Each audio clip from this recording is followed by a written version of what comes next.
It's a day many thought would never come.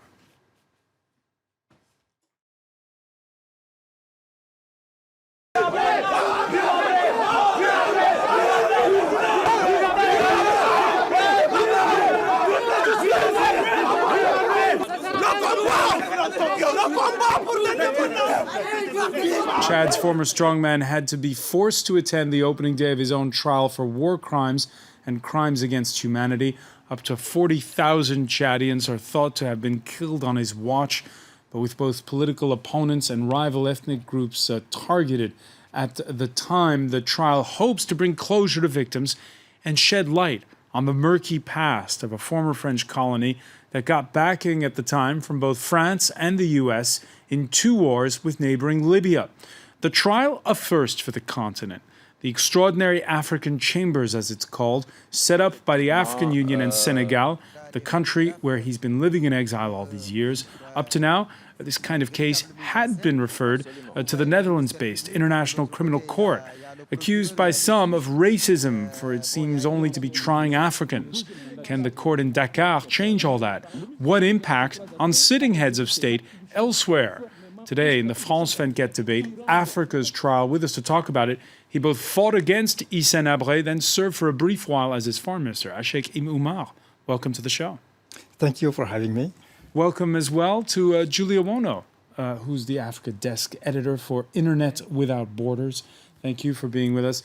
And Michael Kirtley, producer of the World Memory Film Project. Great to be here. Joining us from Senegal's capital, Elise Kepler, Associate Director of the International Justice Program at Human Rights Watch. Thank you for joining us today. The France 24 debate, where you can join the conversation on Facebook and Twitter, our hashtag F24debate. At 72, Hissène Habré, defiant in the dock, as you just saw, with supporters who had to be expelled from the courtroom by police. Habré, who a quarter century on, still inspires loyalty for some and dread for others. Sreya Banerjee has the story. The desert fighter who came to be known as Africa's Pinochet. Hissène Habré was a ruthless dictator in power in Chad between 1982 and 1990. In those 8 years, his brutal regime fiercely crushed opponents and targeted rival ethnic groups. He is accused of widespread torture and executions and for the death of 40,000 people. Souleymane Gengeng survived 2.5 years in prison during Habré's regime. He is one among 100 victims expected to testify at the former dictator's trial.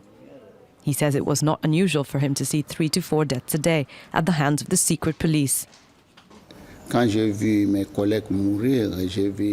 I saw my fellow prisoners dying, and the enormous suffering they inflicted on us, the hunger, even refusing to take us to hospital when we were sick, I made a vow to God to keep me alive.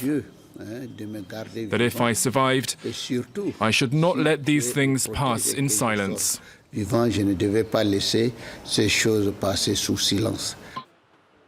Another survivor spoke of the conditions in jail. There were 40 people in a cell, without light, without food, terrible conditions, and I suffered in that cell.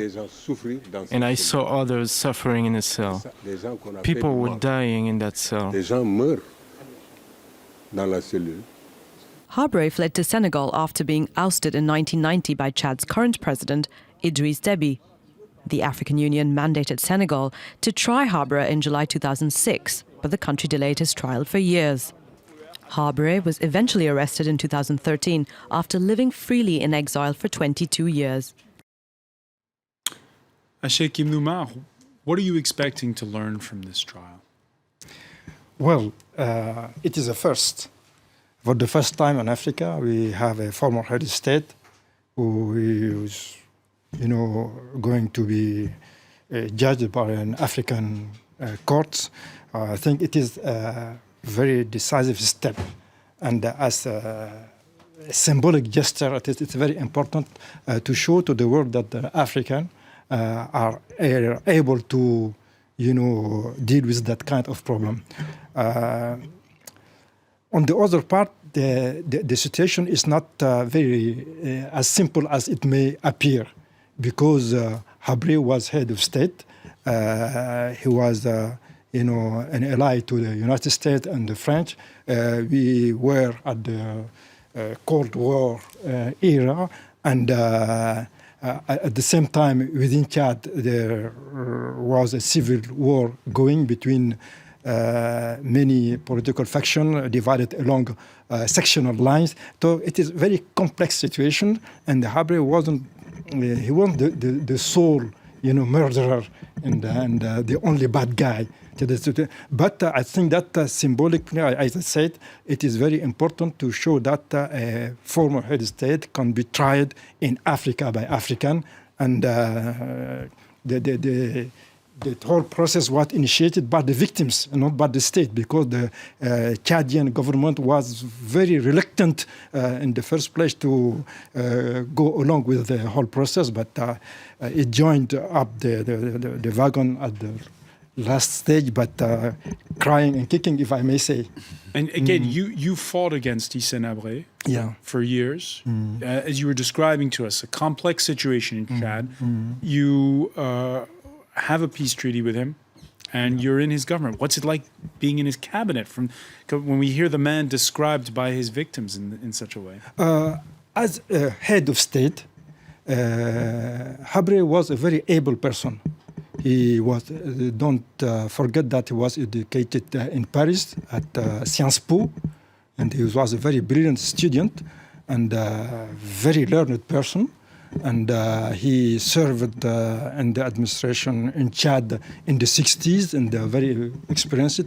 So he has some qualities in terms of state management and administrative organization, and he was able, to face the Libyan invasion and raise up a resistance in Chad, armed resistance against Libya. But at the same time,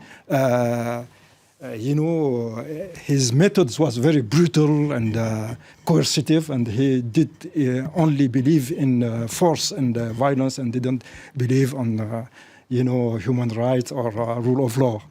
Did you ever feel uneasy sitting down in a cabinet meeting with him? Well, I was with him after a long process of confrontation, concluded by a reconciliation accord. So I didn't regret that period, because we were able to, put an end to the civil war, and we were able to join forces against Libya and Gaddafi project in Chad. And honestly, I take some pride in having been the foreign minister of Chad, and which was part with my colleague in Libya on the process with the international justice for the settling of the frontier, the border dispute between Chad and Libya. But at the same time, there was a certain unease among all the people who was around Habré, because we were suspecting that some dark things were going on at night. Because the security issues and even the military issues were never discussed at the cabinet level. They're all, as we say in French, the domaine réservé of the president. So we didn't, we have bits of information. Yeah, we have bits of information, but we don't have the exact situation of what was going on, but we were aware that some horrible situations were experienced by people at that time. Michael Kirtley, when Hissène Habré is overthrown in 1990, it's just after the fall of the Berlin Wall, and it's true that here in the West, we didn't hear much about these extrajudiciary killings and imprisonments, up to 40,000 killed on his watch. You two bumped into Hissène Habré, but a lot earlier. Yes, I actually met Hissène Habré when he was in Paris as a student, but I was very young. I was 21 years old at the time. And I was hanging out with a group of African students because I had just come back from a long trip to Africa as a student myself. hitchhiking through Africa, and they had kind of adopted me.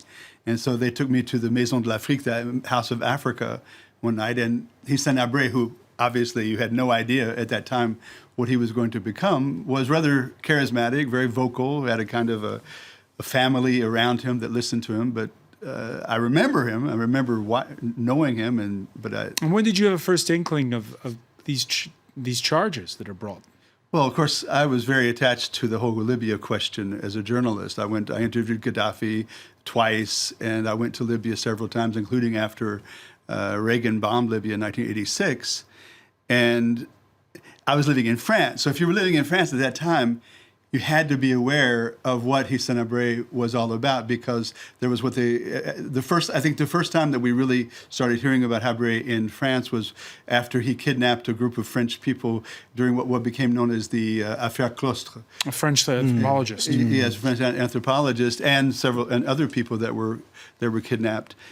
And it was Hissène Habré who kept the French people in that. There was a German that was released.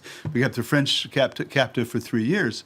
And I think that during that entire time, it was very hard as a journalist not to be aware, and not even to. I wanted to go to the Tibesti. The Tibesti is the part of northern Chad that borders Libya. Borders Libya, and that was always a dream of mine, actually, to go to the Tibesti, even before all of that took place. So to me, it was quite important. But it was maybe more important because I was also very attached to the Sahel in general. All right, and I mean, we see today, and I'll bring in Elise Kepler on this. We had those supporters of Habré who were vociferous in the courtroom. We saw the police having to kick them out of the courtroom in Dakar today. It's been more than a quarter century, and Hissène Habré still has a loyal following. Look, I think what's important about today is that it really shows the tenacity of the victims of the crimes to pursue justice. There may or may not be a certain following, but there are victims of his alleged crimes who have not given up over more than 2 decades to see him face trial. And Elise, on that point, we had earlier in the day spoken with Reed Brody from Human Rights Watch, who you saw briefly in that report earlier. In 2001, he was describing to us how he basically stumbled upon a treasure chest of documents pointing a damning finger at Chad's former president. Human Rights Watch has been following this case through the work of Reed Brody for more than a dozen years, and has worked to support the efforts of victims, including by having such information that, as I understand it, will feed into the trial process. What are in those documents? You know, not being the evidence expert here, I don't want to say too much, but I do understand that it really detailed a lot of the crimes, kind of killings and detentions of those contrary to the government, or perceived to be contrary to the government, and the role of Hissène Habré in being aware of, at a minimum, aware of those abuses. So really pretty extensive information about the crime. If I may, I want to respond to the issue about the ICC that you raised before, because it is important to flag here that the case of Hissène Habré couldn't have come before the ICC. It was not possible because the ICC only begins its authority in 2002. So there is no way that this case would have gone before the ICC, because the ICC's jurisdiction begins in 2002. All right, we'll pick up on that point a little bit later on. But first, I want to ask at this point, Julia Wono, the name Hissène Habré, when you were growing up, what did it mean to you?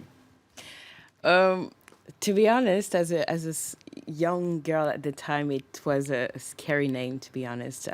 Also very charismatic, as what has been described earlier by those who have met him and worked with him at some point.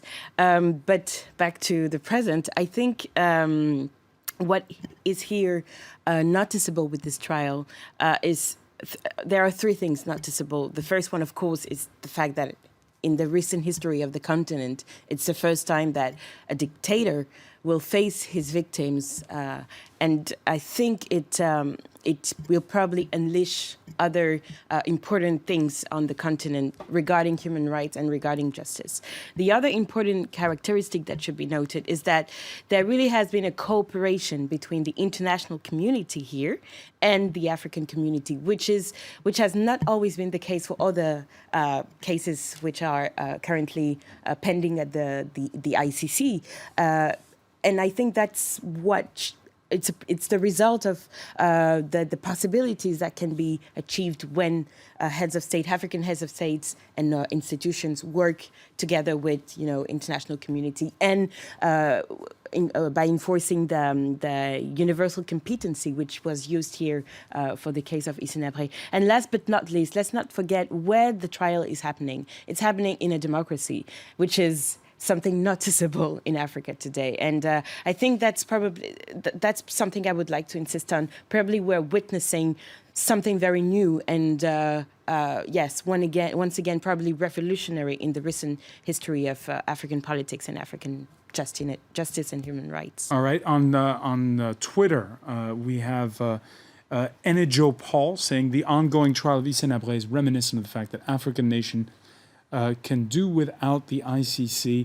After all, we take care of our own. We'll get back to that point about the ICC in a moment, but I want to first touch on something that was mentioned by two of our panelists, which is Chad's place in a more global context, most notably those two wars against neighboring Libya. Hissène Habré, who got the red carpet treatment both at the White House and the Élysée Palace when then French President François Mitterrand welcomed him as a guest of honor on Bastille Day in 1987. We're going to pick up on that point when we come back. I'm told we're out of time for now, but we'll be back. We'll ask about what becomes of strongmen once they're no longer in power in this case. Stay with us. You're watching the France 24 debate.